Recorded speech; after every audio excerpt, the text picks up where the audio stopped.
ladies and gentlemen, and welcome to the first of the daily wrap shows here at Willinga Park for Dressage by the Sea. And I'm joined with my colleague and great mate, Brett Parbery. Parbs, day one, tick, we're up and rolling.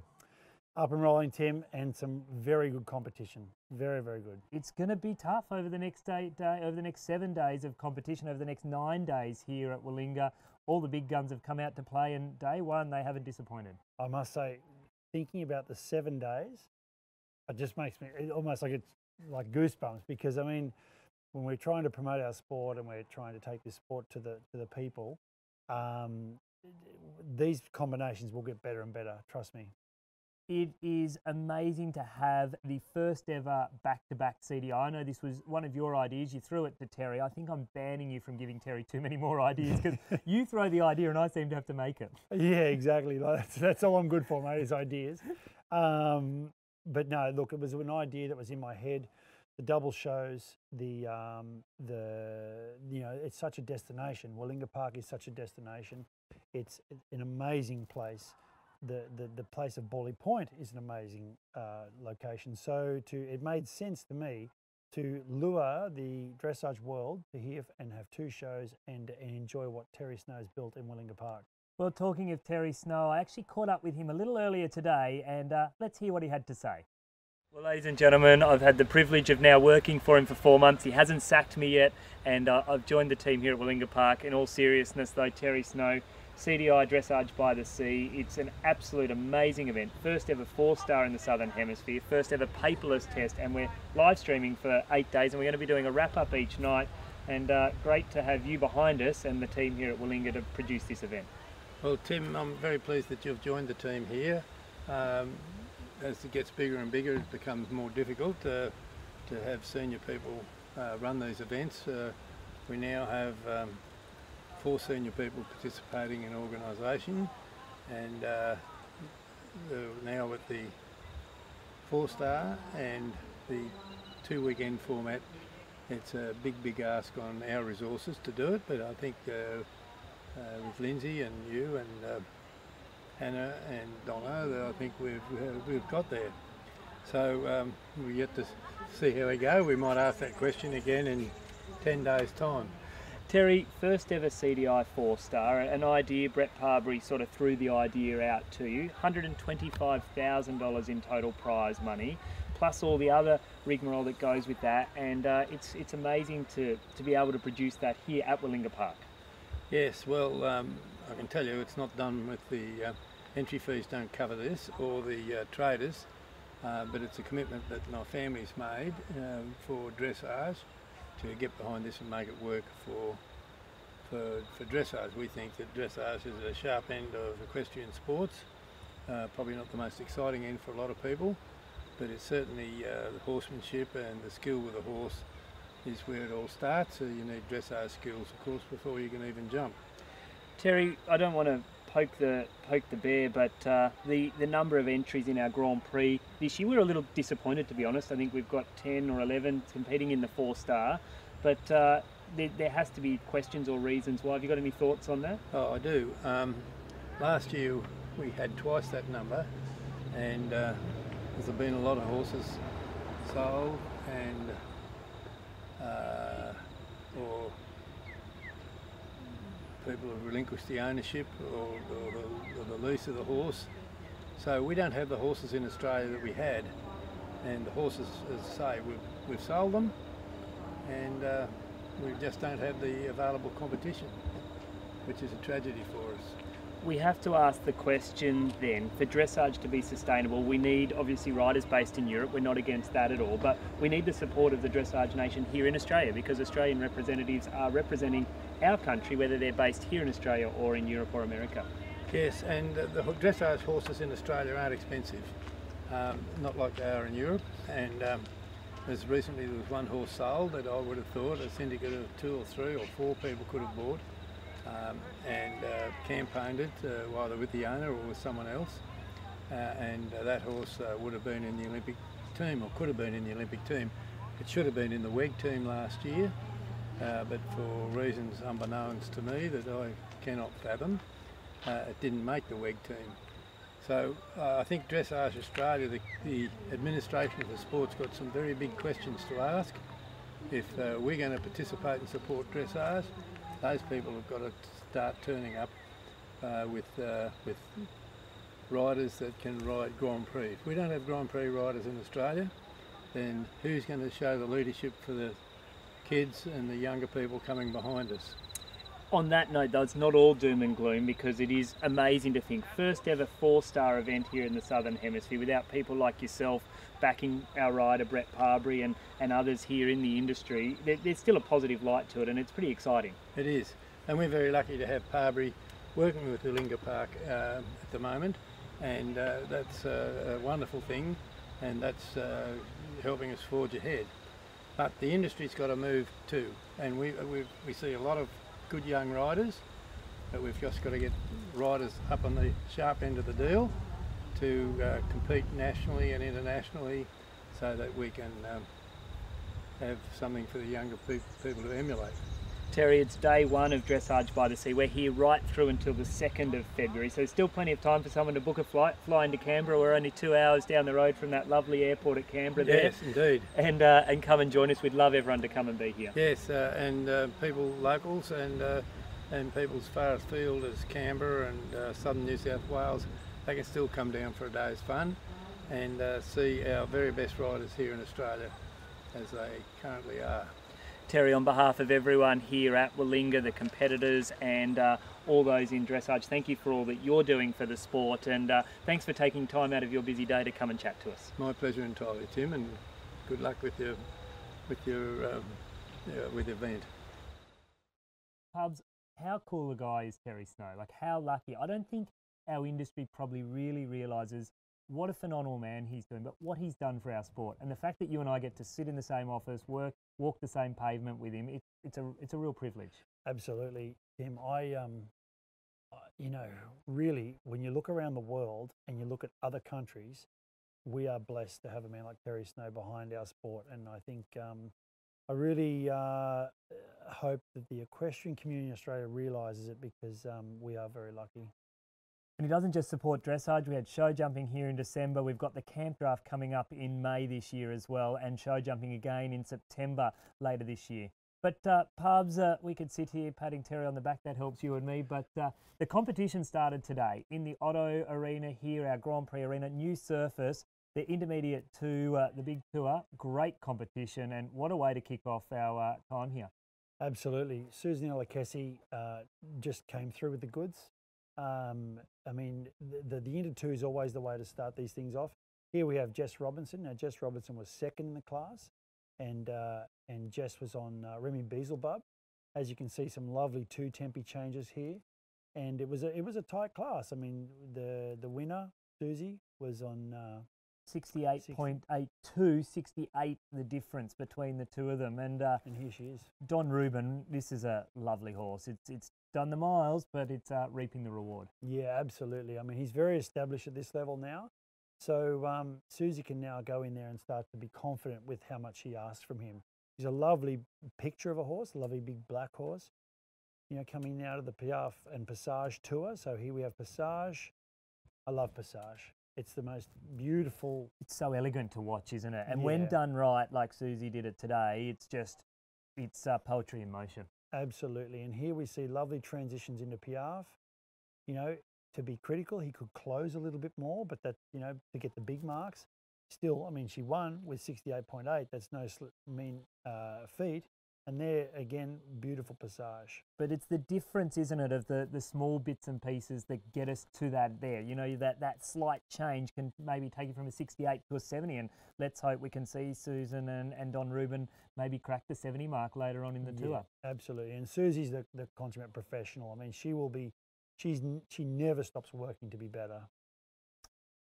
It's been so good to see these horses on our Otto Arena. You and I sweat it out when we ride our horses on this arena. It's an outdoor surface. It's new. And I don't think riders really understand that the sound when you hear that little bit of noise as they're going, that's actually a vibration and an echoing rather than a concussion sound. And it really is giving these horses the absolute ultimate experience at performing at the top level. Yeah, exactly. I mean, you need horses at this level to be confident about where they put their feet. And you don't get scores like we saw in the Prix St George today without having surfaces like this. Well, the Prix St George, what a class, and wasn't it great to see a horse that's only been here in Australia for the last 5 months in Da Vinci take the win? But Parbs, talk us through our couple of tests we've got here. So Jenny Gerke came down from Queensland. I mean, it's a big journey for the Queenslanders to come down. Here she is coming third in the Prix St George. And Jenny has been around a long time, and she is a very, very good rider. And this horse knew at the level. She bought this horse in Europe and produced him herself, and very difficult to beat. Then your horse, I mean, we love this horse here, Beans as he's known around the stables. A young horse, but he's certainly stepping up to the mark, and he's got a huge future. He is. Look, he's a stallion, and sometimes the stallions are a little bit harder to ride through the test. They tend to want to discuss things a little more. But he was great today, and I'm really happy. He felt as secure in the work as he's ever felt. How good is it for these sort of horses at this level to get another 7 days here over 10 days at competition level? Yeah, absolutely. And a horse like this, Jaden Brown's Da Vinci, he with Lauren George behind him, this guy can ride, and he will be a very tough person to beat in future, I can assure you. Terry was talking a little bit earlier on about getting horses behind good riders. Well, Lauren has done exactly this with Jaden. You know, she has got, I think she was telling me she's got Da Vinci's the oldest, but then she's got a 6-year-old, this one's 8. She's got a 6, a 5 and a 4-year-old. So she's got 4 horses behind him, all been imported. The 4-year-old's just hopping on a plane and flying out with IRT in the next couple of weeks. But isn't it great to see a Queensland owner really backing a great rider and having him back on home soil? And look, Tim, without people like Lauren behind Jaden, a talented rider, you don't get progression in the sport. And when we're talking about trying to win medals and trying to go to Olympic Games and World Games and be competitive in a sport that we all love, you need people like Lauren behind people like Jaden. Competition makes us all better, doesn't it? And this is what we keep talking about. This is what Terry mentioned about the Grand Prix horses. We're down a little bit this year, but the more competition, the stronger we are, the harder the bar is to be achieved, and it makes everyone stronger. Absolutely. I mean, you are only as good as your competition. And here in the Prix St George, it'll be very interesting, you know, into 1 tomorrow, intermediate 1 freestyle, and then next week, we're going to do it all again, how everyone goes in the second week. Well, it was so lovely to see Jaden, and what a great score that, you know, over 74% he came home with. It's a high bar. He set his standard very high, and we're really excited to see where that horse goes. Absolutely. And you know what was even better was the fact that I think 69 was the lowest place. So I think that's the toughest Prix St George we've ever had in Australia with those scores. I was talking to someone, they had 70.28 or something, and I think they were last place. Isn't that unbelievable? Well, I caught up a little bit earlier on with Lauren and Jaden. Let's hear what they had to say. Well, earlier today we had a very exciting competition, the Prix St George, the first leg of the small tour here. Da Vinci won it with Jaden Brown in the saddle, Lauren George, the owner, and they're joining us here. Firstly, Jaden, congratulations on a super win. Oh, thank you. Yeah, very happy with him. He was quite a good boy today. Mate, your first trip down here to Willinga. How have you found the Willinga experience? Yeah, it's left us all a little bit speechless, I think. I've never been to a venue quite like it, and for our first trip down here, it's been pretty spectacular, and we're only into the first day of competition, so I think we're looking forward to the rest of it. Mate, that's pretty big to say one of the most impressive venues. You've spent a bit of time overseas, only been home, what, 6-7 months? Yeah, I spent a lot of time in England, and this by far surpasses every venue I've been to there in terms of services, stabling, the general surroundings. There's nothing like it in the world. The calibre of the event's just amazing. We just have to say thank you to Terry Snow. He's just fantastic for putting this on. Well, Terry and I were chatting a little bit earlier on, and we were talking about having owners back horses. And Lauren, you've gone and bought a horse, Da Vinci. You've brought him back out to Australia, 5 months pairing. It's amazing. Isn't that just wonderful? It's fantastic. 2 weeks after they arrived, they won state championships. It's not a surprise. We've got an international professional rider. We've got a professional horse that's come second at the World Young Horse Championships. He's got 9 for his paces. They're both professionals. They know what they have to do, and they just get on and do it. And I've got to say that today was only second gear. So there's a lot more in there when they need it. So more surprises and more action to come tomorrow and over the weekend and next weekend. Boy, am I excited. I can't wait to see this. Tell us a little bit about the breeding of this horse. He's a special boy. Well, he's Dancia. He was a stallion. He was quite a naughty boy, as they are as stallions, and he was quite a handful. So they did actually geld him eventually, and he's just right now. He's still a little bit high in the testosterone, but a little bit colty, but he's fantastic. And you've made the big commitment, guys. You've driven down from Brisbane, couple of day drive to get down here, but having back-to-back CDIs must be just a relief. You guys can set up, you're placed in the one spot for now 10 days of competition. The horses can settle in and really show us hopefully third and fourth and maybe fifth gear. Yeah, look, it's fantastic for the horses, for the riders, because they get 2 consecutive events. They get one in the indoor, one in the outdoor. It's comparable to what they have overseas at an international or world equestrian or at an Olympic venue, and that's exactly what we need. If we're going to, look at the big picture and get them out there and get them qualified, that's exactly what Jade and Da Vinci need. Jaden, we're so lucky to have a brand new Otto Arena here that you competed in today. That surface, how does that compare on a world scale for you? I think it's just about the best you'll find anywhere. It really does make a difference to know that the horses are going in there and there's absolutely everything, set up for them to succeed, and you can feel the difference as a rider, and that's always for us one of the big determining factors if we take a horse to an event. A lot of money has been invested into these horses, and it's our responsibility to make sure we only take them to venues that that they're going to have a good run at, and yeah, I think here is definitely one of those venues that you can really be confident in. Well, it's only day one. There's still plenty of competition to come, but congratulations to you both. Thank you very much. On a super win, and we look forward to hopefully chatting to you right throughout the competition, because we love talking to winners. Thank you very much. Thank you. Great to see an owner so excited on day one, Parbs. Well, earlier on today in our Willinga Park indoor arena, of course, we've got 2 rings running right throughout the competition. It was great to see Nicole Tuff take a win in the advanced 5A, is that correct? Yeah, the 5A. And Nicole Tuff, another very, very seasoned competitor, again coming from Queensland. Big journey. I mean, the Queenslanders have had a great result here today. They're seeing the value in a back-to-back CDI, 1 trip down here, and they're getting 2 CDI competitions. And I've got mixed emotions about that, Tim, because, as much as I appreciate them coming down, I'm a New South Welshman. Well, I think we put the call out to our New South Wales and Victorian riders. You need to get behind us here and get along. Hey, one of our good New South Welshmen, though, up in the Southern Highlands, Robbie McKinnon. Great to see her win in the medium. Not an old horse, second last to go. She came and stole it from Beck Walsh, but great win. Yeah, look, that's great for Robbie. I mean, I really... I feel like David McKinnon and Robbie McKinnon were all family up in the Southern Highlands, and to see Robbie pull that off today was very, very good. I've seen her train that horse all the way through, and she's doing a wonderful job.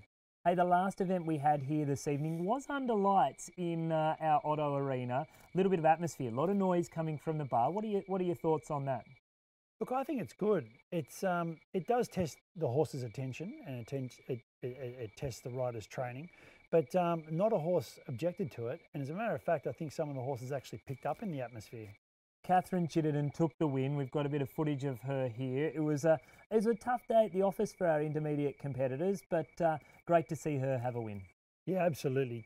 Kathy has bought this horse. I actually almost bought this horse, and he's a wonderful horse. Kathy Neverfield Springbok, bred by Mario and Jane Bruce, and they have a wonderful breeding program. And Kathy has been right through all the levels. She's created all the training on this horse herself. And as you can see, a very expressive horse. And a little crooked up the centre line there. That's at the end of the test. But that's what young Grand Prix horses do. And this is the intermediate A. This is the introduction to Grand Prix. I think the atmosphere, we need to do more of it. When you get to a World Championships and Olympic Games in Europe, you've got to play with the big boys. Let's expose them here. Let's make it happen. Yeah, exactly. And that's the beauty of Willinga Park. You can have a bar and the spectators right on the arena, and the horses have to cope. And like you said, if we're going to win medals and if we're going to be competitive, horses and riders need to cope with this. Tomorrow morning, Pubs, we kick off at the Willinga Park Indoor bright and early, 7:45, and here in the Otto Arena at 7:55 a.m. It's a huge day of competition tomorrow, but exciting. We've got the CDN. We see the first of our Grand Prix horses in our 4-star competition as well. And look at all that money up for grabs. I mean, those Grand Prix riders, they'll be excited. I'm sure there's not a lot of wine going out there tonight. I'm sure they're focusing to get that money. For the first time, I think, ever in Australian history, that our top riders can actually make more money here this week competing than they would off teaching a clinic. So that's an exciting place to be. Yeah, absolutely. To come to a show and actually go home with a profit, I don't think I've ever seen it in Australia before. Mate, you better come show jumping. We do that all the time. On a serious note, thank you so much, Parbs, for joining us. We'll be back tomorrow night straight after the conclusion to wrap up all of the competition. We've got a few more very exciting interviews to talk to as well to take us through. But it's been day one, Dressage by the Sea 2019. We've hit it out of the park and we've set the bar pretty high. Exactly. And let's look forward to tomorrow. Thank you so much for joining us from here at Willinga Park. I'm Tim Dreverman. This has been Brett Parbery. We'll see you tomorrow morning, bright and early.